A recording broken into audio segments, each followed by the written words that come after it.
Okay, my name is Bobby Vaught. Don't forget to hit the subscribe button. You'll know exactly when the next presentation comes out. This is lesson number 15 in a series, Everything You Need to Know to Understand Investing. Okay, so this is, I'm doing this late Friday evening, October the 4th, 2024. So I'll put a link to description 1 I'll put a link to lesson 1 in the description below, and in addition to that, every lesson has a link to the next lesson in the description. So if you're new to this channel, you just go back to the first lesson, go through the whole thing. Okay, so covered a lot of do's, a lot of don'ts, a lot of very important information, what to look for in the stock market, what to avoid. We've covered a lot in the first 14 lessons. This is lesson 14. Today we're going to talk about penny stocks. Don't buy penny stocks. First, let's define it. I just Googled penny stocks to make this easy for me. Read the definition here. This is accurate. Penny stocks, typically defined as shares trading below $5, present a unique opportunity to investors who wish to buy stocks at ground floor prices. Investors usually buy stocks in hopes of them soaring off. You don't invest on hope. You invest after analyzing and making very calculated decisions. Let's continue. Investors usually buy such stocks in hopes of them soaring off. However, even though penny stocks may be low priced, they do come with a lot of risk. Yeah, that's an understatement. Okay, so that's penny stocks. They're basically junk.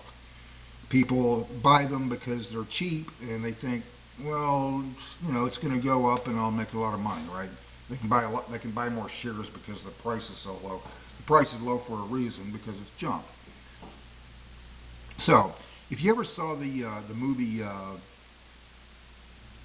Wolf of Wall Street with Leonardo DiCaprio, he plays Jordan Belfort. Some of you watching this video may have seen the movie. If you have, just bear with me for a minute, because I need to kind of set this up and explain for anybody who may not have seen the movie. Jordan Belfort he ran a big investment firm. So, keeping in mind the Hollywood, when they have these, based on a true story movies, there's always a few little embellishments. Hollywood likes to take a few artistic liberties sometimes. That's fine, whatever. But sometimes there's certain messages in the movie that can be applied, which is true in this case.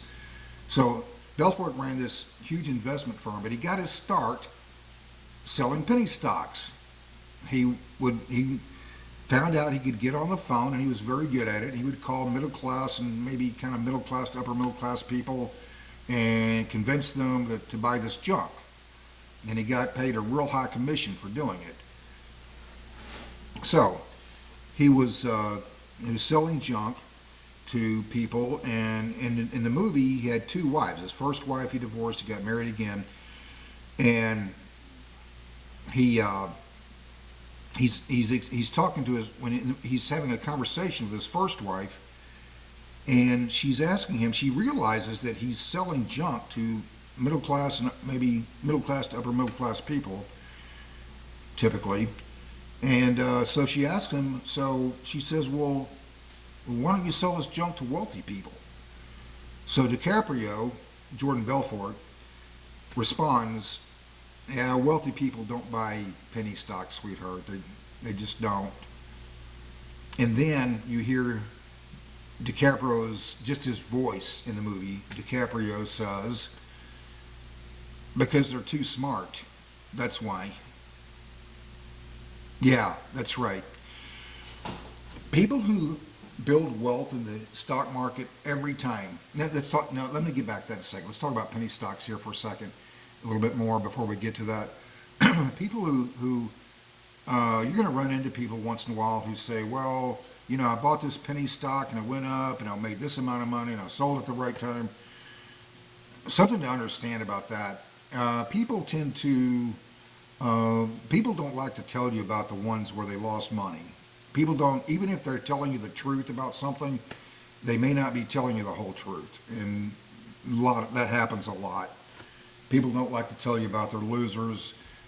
People are into penny stocks. They'll tell you about the one that did well, and they don't tell you about the 10 that lost money.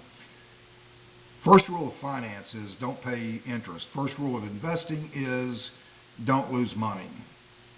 Just find good companies and own them. When you just really think about it and just kind of look around, okay? Every person who's built wealth in the stock market has done it just by finding good companies and just owning them. Applying things that we've learned, okay, in this series, for example.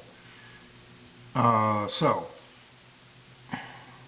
Warren Buffett, many years ago, he was real big on buying Coca-Cola. I don't know when he first bought it. You could look that up if you like. It was probably about 60 years ago, maybe more. I'm not even sure. Way back in the day. I'm pretty sure he still owns it. I don't happen to think that Coca-Cola is necessarily the best buy right now. If we had to evaluate Coca-Cola versus Pepsi, I happen to think Pepsi is the better buy right now, but that's not the point here. Warren Buffett bought Coca-Cola way back in the day. Did extremely well for him. Not just Coca-Cola, but many other things. But he was real big on Coca-Cola. He just found good companies and just owned them. That was it. Companies with a moat, companies with a durable competitive advantage, all of those things, and he just owned them. That's how people build wealth in the stock market, by finding good companies and just owning them. If you're watching this video, somebody maybe already consider themselves wealthy, that's great. Maybe not. Maybe you're watching this video and just kind of getting started, or maybe you're somewhere in between, okay? You want to be wealthy? Okay, well then here's what you do. So you're here, and here's where you want to be. You're here, here's where you want to be. Find out how wealthy people think, and start thinking and applying with that knowledge in mind. In other words, you're here, start thinking at the level where you want to be. Yeah, that makes sense. And start thinking at that level. Find good companies and just own them. Avoid penny stocks. They're junk. So, I'll keep this kind of short if I can. Sometimes I make these videos a little too long, and it makes it a little difficult for people, so I'm going to try to shorten this down a little bit. But anyway, so that's it for today's lesson. Don't buy penny stocks for all the reasons just explained. Find good companies and just own them. I'll put a link to lesson 1 in the description below if you're new to this channel, so you can go back to lesson 1, go through the whole thing. And so this was today's lessons, lesson 15, don't buy penny stocks. Until next time, I hope life is treating you well. See you then.